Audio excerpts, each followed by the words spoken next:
వందలేళ్ల క్రితం ఆ కొండ అవతల ఒక రాజ్యం ఉండేది. ఆ రాజ్యం గెలవాలంటే సముద్రాన్ని దాటాలా. కానీ ఆ కొండ మీద ఒక సైన్యం ఉండేది. దేశం జల్లెడపట్టి రాజు తెచ్చుకున్న సైన్యం. కులం లేదు, మతం లేదు,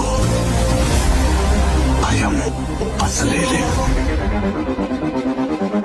వాళ్ళ దైవం ఆయుధం, వాళ్ళ ఆయుధం ధైర్యం.